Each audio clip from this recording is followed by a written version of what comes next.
What up, y'all? I hope you're doing well. We're here for our midweek alchemy message where we are taking a look at our process with this week's lessons. So from the Wild Unknown Alchemy deck, we've got the Uncreated, followed by Vinegar, followed by the Red and White Rose.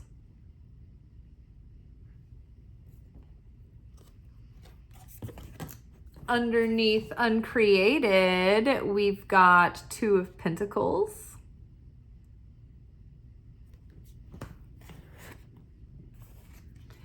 Underneath Vinegar, we've got Two of Swords.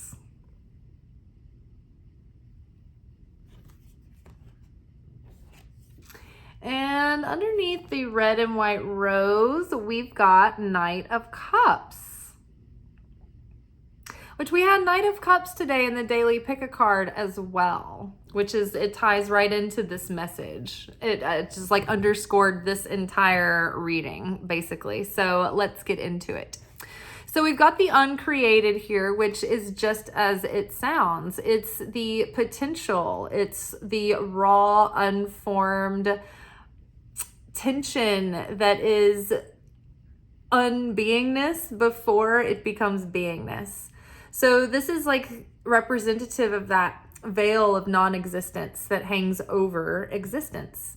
And so from the spark of light, that's like the big bang expression in the physical world. But before that, there's like this metaphysical spark of light that becomes more physicalized as it goes through a process, and then it sparks into physical reality. But even behind that primordial point or that original spark, there's like these three layers of unmanifest being. And so the closest layer to us is like the unformed stuff that gets drawn in to this reality, and it becomes light that then becomes created into an idea, and then words, and then it becomes a thing. So the Uncreated represents that realm of the unformed that is pure, unadulterated, raw potential, right? And that energy is so powerful, it can become chaotic, right? It's like when they talk about if you don't bring out what's inside of you, it'll tear you apart. Or if you don't, what is the saying? It's like, it's something that implies that if you don't express what's within you, then it's going to tear you apart. So if there's like a creative project that needs to come out, it drives you crazy until you can create it or you can get it out of yourself. If you have trapped emotions or suppressed memories, they can wreak havoc on your life until they come forward, right? But this particular Uncreated, I believe, is speaking to the potential that we have yet to manifest yet. And so this card is accompanied with Two of Pentacles. Two of Pentacles is a state of being or a phase in which we have to juggle and find balance because there's a lot up in the air. And so it's like when you have a job and a side hustle, or like when you're trying to like start your business alongside of a job, or you have you work and you go to school, or you are an artist but like you also have a day job. So it's like this character is like trying to balance and like do this like juggling act on one foot at the top of this building, right? The cityscape represents enterprise and creativity and innovation. So it's like there's all this potential that we haven't even tapped into. But it's because we've been coming through what I feel like has been a little bit of like an exhaustion or burnout because of the like increased rate in which we've been like growing and changing and evolving recently. And so it's like we're just a little bit kind of worn thin with the growing pains and being just kind of stretched. And so that's kind of been evident in our lives too. If you felt like you've been stretched and you've been running around and you've been worn thin and you've been feeling like you haven't been able to put your full self anywhere, then the universe right now is saying like, hey, you have so much potential to tap into right now, but you're gonna have to like get centered, take a deep breath, and do a juggling act. It's going to be a balancing act for a little while, trying to maintain, more than one requirement, more than one obligation, more than one duty, right? And so the way that we avoid more burnout is to like come at this with a sense of joy and lightness and fun. It can be so easy to get weighed down in feeling like you're obligated to show up for all of these things. It's like when we get tired and worn down, our pleasures start to feel like duty and obligation. And that's when the energy sort of starts to dissipate because our passion is dwindling. So in order to keep our passion alive, we need to find a way to approach this work with fun and with joy and with lightness and not be so serious, not take it so seriously. And that way, the extra work that you're doing will build you up and lift you up and motivate you rather than, bringing you into a state of like exhaustion, weariness, or even, bitterness that you have to like, there's so much you have to do. You're spread so thin. So we are like trying to reevaluate our routines and our focus and our approach to our goals and our tasks. Remember, the Capricorn full moon is still influencing us in a way. And there's also this second Capricorn full moon at the end of the month as well. Or like whenever that next full moon is, it's also another Capricorn full moon. So it's like they're bookended, and the Saturnian influence is kind of causing us to reevaluate our lives and see, okay, where can we be more efficient? Where can we be more productive? Where can we be more responsible? The Saturnian energy is like the dad or the school marm that comes in and is like, have you been doing your work? Like, what have you been up to? Like, or is your project ready to turn in? So it just like, there might be a feeling right now of wanting to get your ducks in a row, or like wanting to like suddenly like you might have an interest in like changing some things up, like changing your insurance or something like that would save you money, or it's better coverage, or like you're just reevaluating all the things in your life where you might be wasting, or you could make better, wiser choices. So it could range from mundane surface level things to deep intrinsic things that like complete mindsets and behavioral patterns that have kept you from really fulfilling your potential. It's like we're learning how to maybe recognize and pinpoint those and make those changes. Now we have Vinegar here, and we've got Two of Swords. So on Monday, our Monday message talked about like reflecting on the experiences of our life and then bringing something forth through those that is like your gold from the lead, essentially. It's like the poet takes their experience and they make art with it, and they express it in such a way that it becomes universal, and people like connect to that message and it moves them. And so there is something in that echoing in this part of the reading, whereas like, okay, if that was our assignments on Monday, is looking at your experiences of life and making beauty of that, we have this warning here that it's like, don't get too caught up in ruminating on how things went wrong or disappointments, because vinegar is bitter and sour. And the bitter moments in life can serve to deepen our character, and they can serve to give us an added sense of flavor in our personality, in our soul, right? It gives us more depth, it gives us more strength. more understanding, even more humor sometimes, right?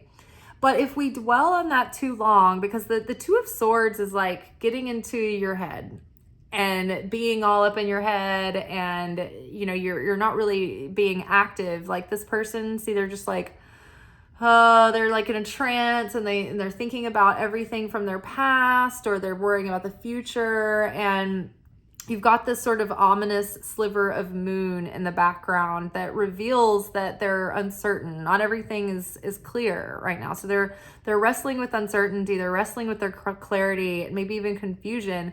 But the Two of Swords hints at like a stalemate of energy in the mind. It's like, well, it's half of one and six of one and half a dozen of the other, right? It's like, oh, I can see this, but I can also see that. Or I feel, I'm thinking this, but there's also like an equal and opposing thought that like creates cognitive dissonance, right? It's like, oh, I want to lose weight, but I also like really want a gallon of ice cream kind of thing. Or, like, oh, I would love to meet new people, but I'm really like, I don't know, I've heard so many bad things about getting on the dating apps. What do you think about Hinge?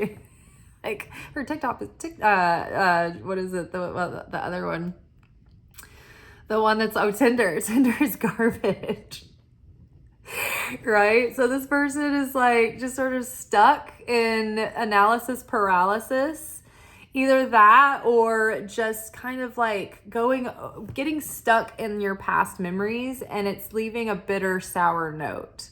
And that sour note is preventing us from really tapping into our potential, right? It's getting in the way of, it's like a juggling act that we're doing almost between being, healing and being productive and moving forward. But then also like, it's like there's part of us that's just ready to like go forward, tap into our potential, be enterprising and really go for it. But then there's this equal and opposite, because it's like two twos here. There's this equal and opposite part of ourself and our mind. It's like physically, like on the surface, this pentacle, it's like we want to get to work. But when we sit down to work, there's like this other realm that is like not able to kick into gear, right? And there is I guess you'd say a manifestation of post-traumatic stress syndrome left over from children in adults, where you maybe get into, if you're triggered, you go into like a trauma response, and there are different ways that like freezing could manifest in adulthood.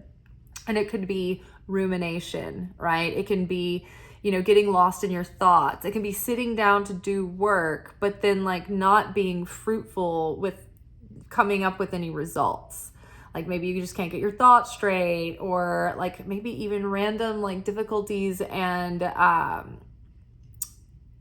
like distractions and detours send you in opposite directions. When you sit down to do something and you're like, oh, you run into like something that sends you on a wild goose chase that way. Like, oh, now I've got to create another email account, and I've got to do this. And, the thing won't let me clarify it. Like, it won't let me validate through my phone. I've confirmed too many times from my phone today. Like, it's like that. It's like you sit down to try to get some stuff done, and it feels like the whole universe is just trying to foil you, right? And sometimes that comes from that low-level trauma response. So trying to recognize when we are thrown into those cycles will help. And if you can look up ways to re-regulate your nervous system, then if you can use those little tools and have them in your back pocket when you catch yourself doing these things. Now, one thing to get you out of freeze mode could literally be going and doing a physical activity. It could be like getting some cardio in, getting some exercise. Maybe you just go outside and walk around for a few minutes with your bare feet, There's a thing that you can do, or you can just like step your feet and you can say out loud, right, left. And that is literally an exercise that is recalibrating the basic parts of your brain, your right brain, left brain, so that you are using your hand-eye coordination in a simple way to sort of like reset yourself. to ground again. So you want to get grounded. There's also to be magnetic, which if you are, you can look under my video description and there is a link to use my affiliate discount if you want to sign up for a membership. But they're still having their summer challenge for the Unblocking, finding your biggest block. But the whole thing about to be magnetic is that their whole angle is to regulate your nervous system and rewrite your nervous system using your neuroplasticity, and it kind of helps you break these patterns. And it's not just down to like the meditative exercises. There's a lot of journaling and things like that too, but it's a structured system in which you can like do the inner work, and it's very effective, and you can go at your own pace, but I think that makes it even faster than like say traditional therapy. And in the as a bonus, you just start like manifesting things in your life. So that is a way that could help if you need to like have a structured way to like fall back to and re-regulate your nervous system. And it, like with To Be Magnetic, you'll have the app on your phone. So it's like anywhere you need to, you can like go do a meditation real quick. So the Two of Swords, it's like we need to get out of the stalemate. We need to not dwell too much on things that leave us feeling sour or bitter, because that puts a wrench in our magnetism as well. And it's like Lot's wife. When God destroyed Sodom and Gomorrah with hellfire and brimstone and all that, before the shit went down, essentially, angels went in to warn Lot and his wife and their family, because they were righteous people. They were just living in this like very, like pagan, sinful, like free for all, kind of like Las Vegas type of city. And it was like super decadent, over the top, indulgent. And so it was about to be destroyed. And so there were these angels that went and warned Lot and his wife that they needed to evacuate now, like get whatever you can carry on your backs, leave now, don't look back, like literally moments away from absolute destruction. And they didn't really give detail about like, don't turn around, don't look back, but just keep moving forward, and whatever you do, don't look back. Well, Lot's wife was actually from, is it Sodom or Gomorrah? I don't know, whichever one both of them, they're like side by side, I don't know. So she was from there. And so she became nostalgic and attached and looked back, and then she turned into a pillar of salt. Now, for me, how I've always interpreted the story, the key lesson for me was that turning back and holding on to attachment of the past left her frozen in time and bitter and sour. Because a pillar of salt is it's like a statue. She can't go forward. She can't go back. She's just frozen in time. And what is salt? It's salt. It's salty. It's sour. It's bitter, right? Like the vinegar. Now, the message in the booklet it does point out that like with vinegar, it can be overwhelming. Like a little bit can do something great for the dimension of a dish. But if you put too much vinegar in something, it completely overtakes the whole flavor, and it's almost unbearable depending on like your threshold for vinegar. So that is just something to note. It's like, take the lessons from the past and do something with them, but you don't have to stay in a state of like going through that material forever and ever and ever more, right? It's like if you keep picking, the wound won't heal, kind of thing. So don't, spend the proper amount of time and energy doing this, and it's like not like the work ever gets completely done. So it's like, yeah, there are times where we circle back and we come back around to things, but don't be so obsessed with fixing yourself and with going back over all of the vinegar that you don't get to move forward, and you're squandering your potential and just, being frozen in this season of the past, right? We think about people who are living in the past, and it's like so many times those are people that peaked in the past, right? They're like, oh, I remember my homecoming coronation, or I remember my big state championship. And it's like they live in the past like that. But people also live in their disappointments and how things turned out, and they like define themselves by that forever. And it's like, we're not who we were, and we're not who we're going to be. We're here now. Who are you now? And it's like when you are like the way you relate to people, right? If they upset you in like this day, like say with like a marriage, for instance, the thing that breaks down marriages is that like people hold all of these scorecards against one another. And so say like someone forgets your birthday every year. Say a parent forgets your birthday every year, right? And they did pretty good for a few years, but like maybe another year comes up and they forgot it again.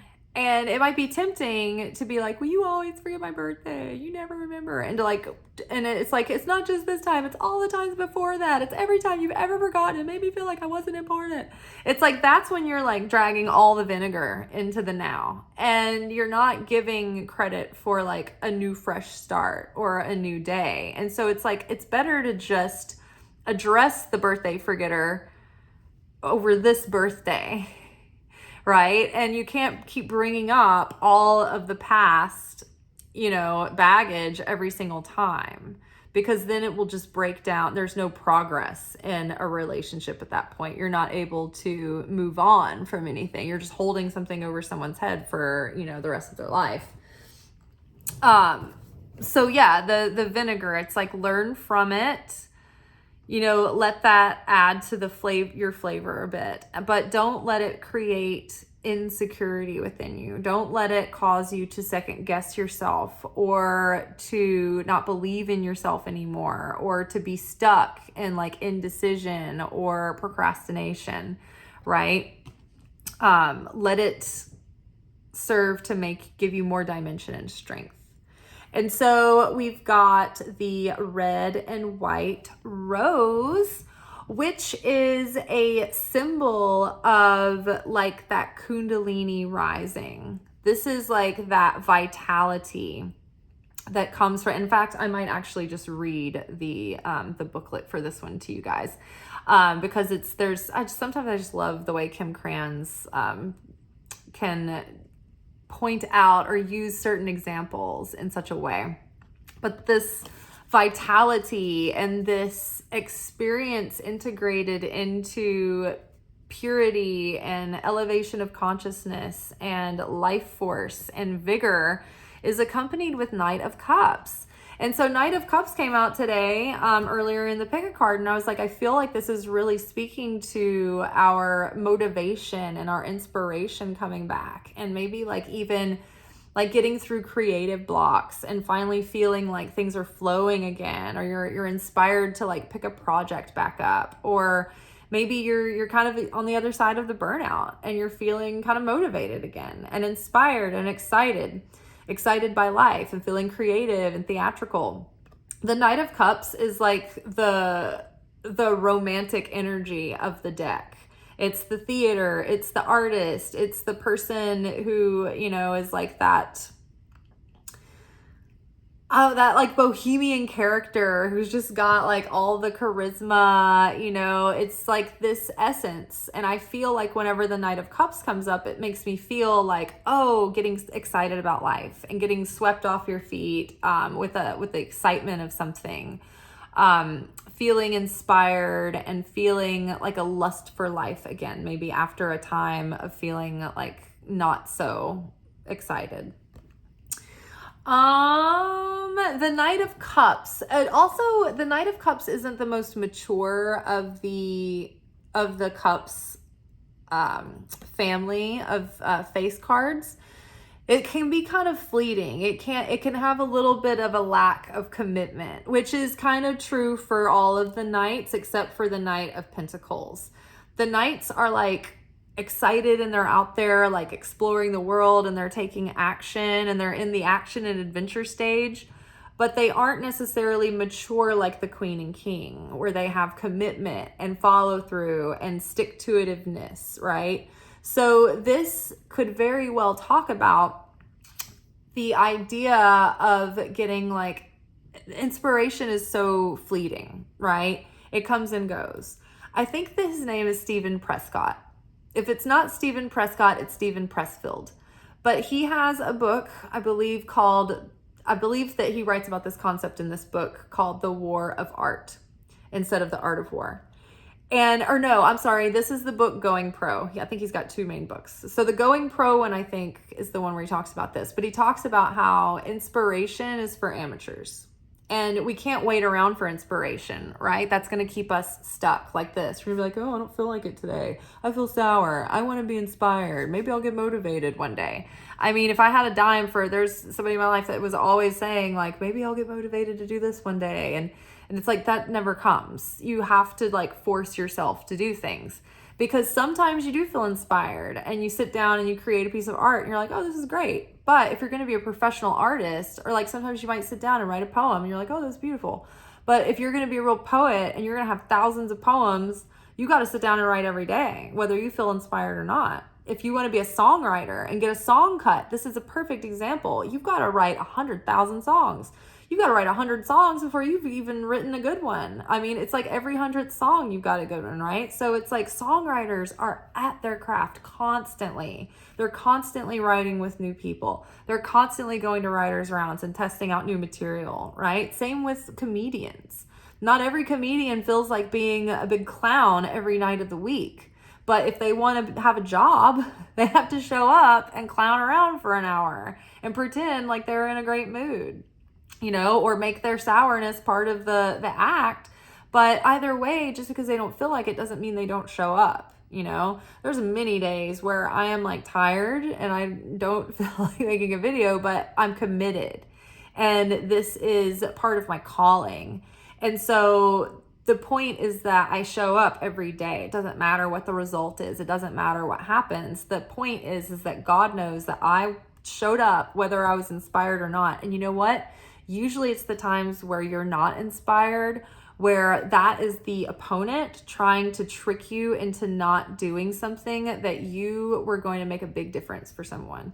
Like, it's the times where you don't feel like doing the act of sharing, that sharing is going to reveal so much light that's why you're being challenged to not want to do it. It's like there's a force that's trying to get you to not show up to do the action of sharing, because it would have made such a positive difference. So inspiration is great. We love inspiration. I love doing all the things that inspire me and like seeking out inspiration, but it doesn't matter if I get the inspiration or not. I still have to show up and do the work. A writer will sit an hour in front of a blank page if that's what it takes, but they will not skip that hour of sitting there in front of their computer as their writing practice. So it's like, it's a discipline. It's like going pro. You, as that writer, you have that block of writing time every day. If your writing time is an hour, you sit there for an hour, even if you don't have any ideas. And you probably will. If you sit there for an hour looking at a blank page, something will come through. If your writing block is 3 hours, you sit there for 3 hours and you show up, right? But you do something. So don't wait for inspiration, but when inspiration does come, really take advantage of it, because that's usually when we do get like a little bit more momentum, or we get a little bit more done, or what we create feels like it's got some extra juice to it. So it's always good to capitalize on inspiration, because it's fleeting and it's kind of it's a precious resource, but we can't rely on it. We have to be able to show up anyway. All right, you guys, I think that is all. Oh, I was going to read this red and white rose.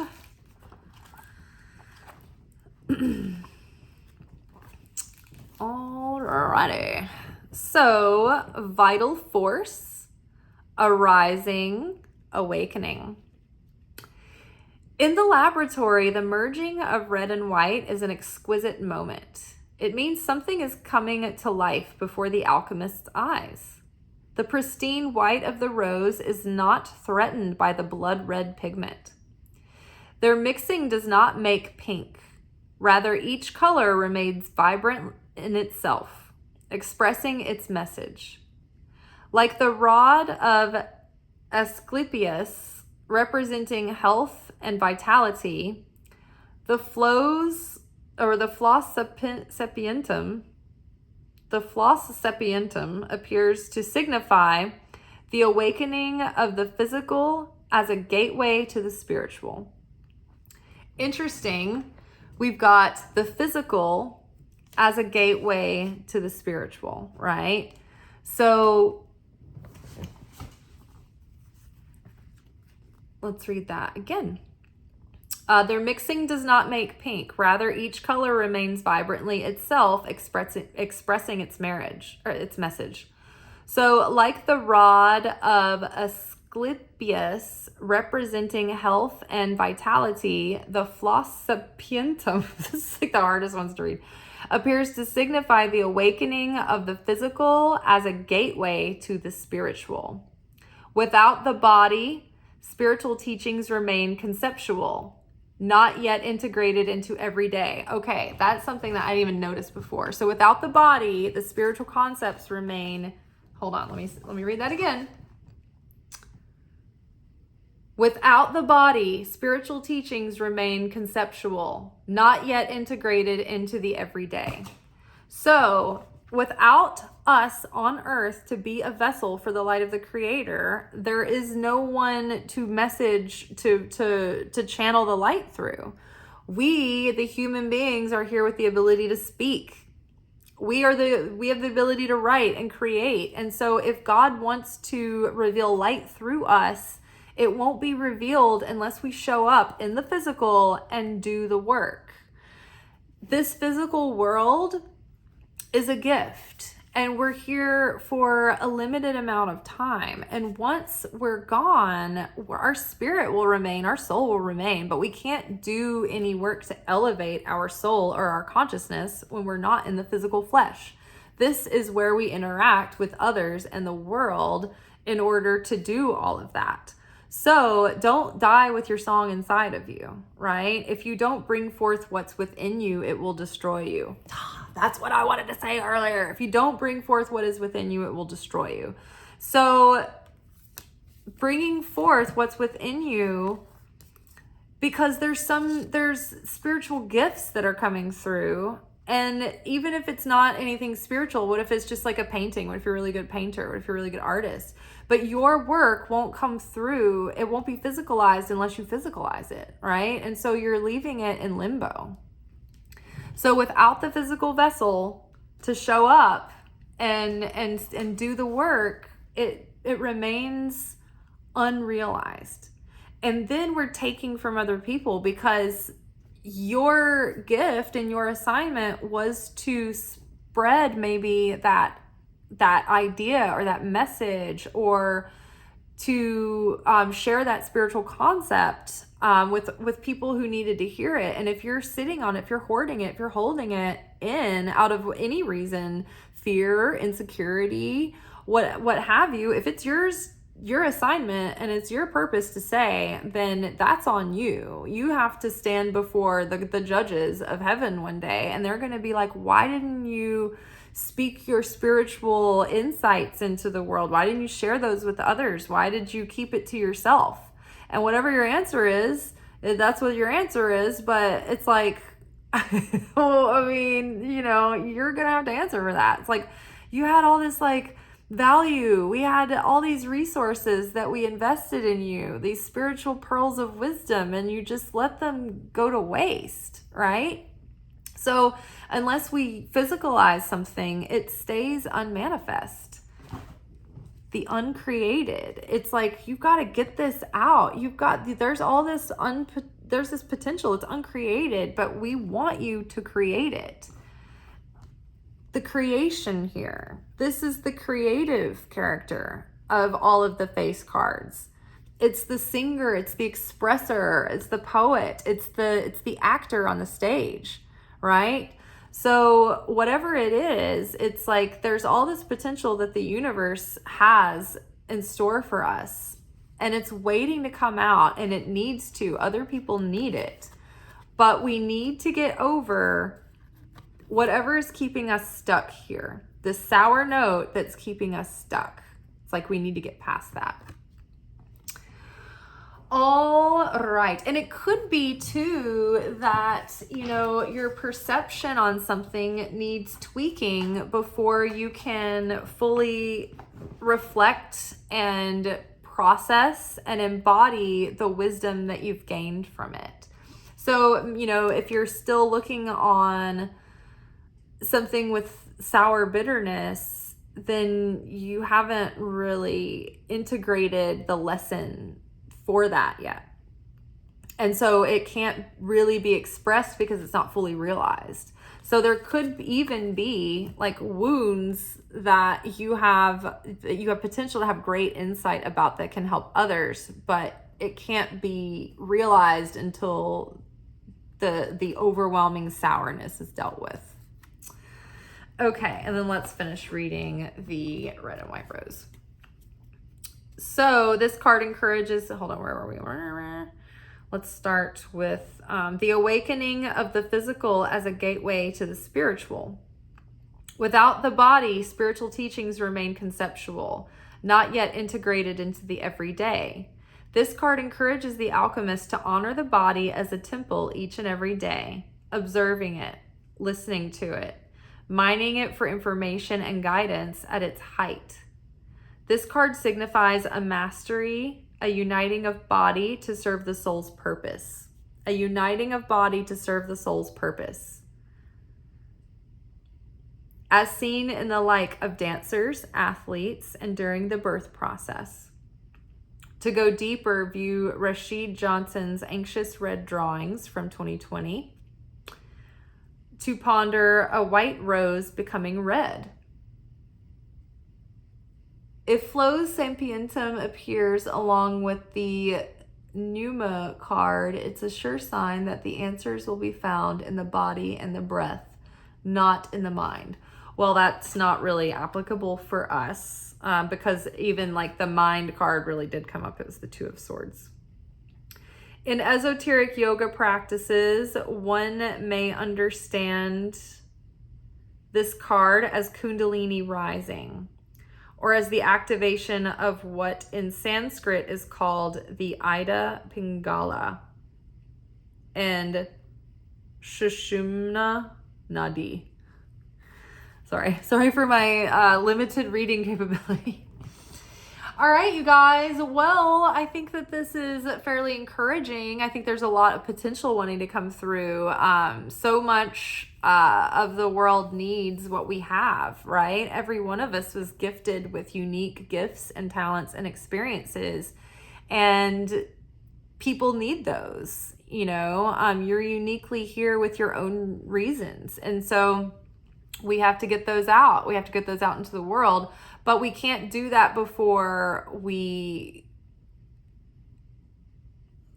do the work inside. Like we have to get the work resolved before we have a clear message. And a message that will resonate, because it will have to come from like some kind of like self-realization or insight, hindsight on something. It has to have some reflection on the situation, right? Like if you're like, say you were in, I don't know, like an accident, or like say you grew up with like an alcoholic parent, for instance, and you feel for other people with alcoholic parents, but you're at a phase where like you haven't drawn any like insight or reflection about how to, cope or heal or perceive the relationship, having a relationship with an alcoholic person, and you haven't really gleaned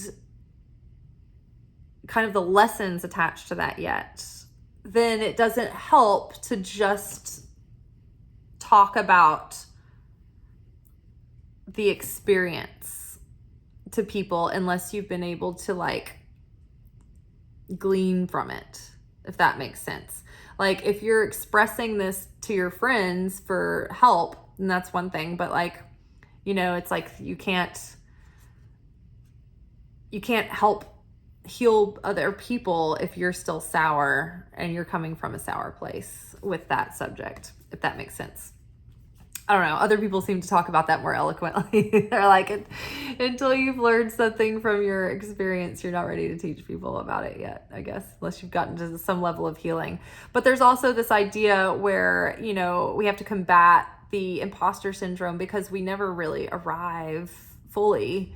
You know, we're never perfect, and we're always going to be flawed, and we're always going to need to learn more, and we're always going to need to be more understanding and more compassionate and more awakened. But I think that you can get to like a level of something before you like jump off into it. All right, y'all, I'm tired. I'm losing steam and I'm starting to talk in circles for too long. So I'm going to get off here, but I'll talk to y'all tomorrow. Ciao.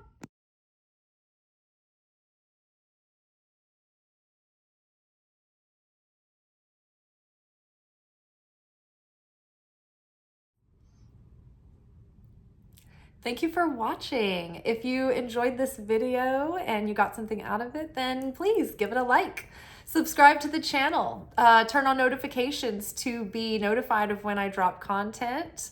Like the videos, comment, share them. Anything that you do helps these messages get out to other people who need them. So you watching a video and taking an action on it actually makes a positive difference in someone else's life.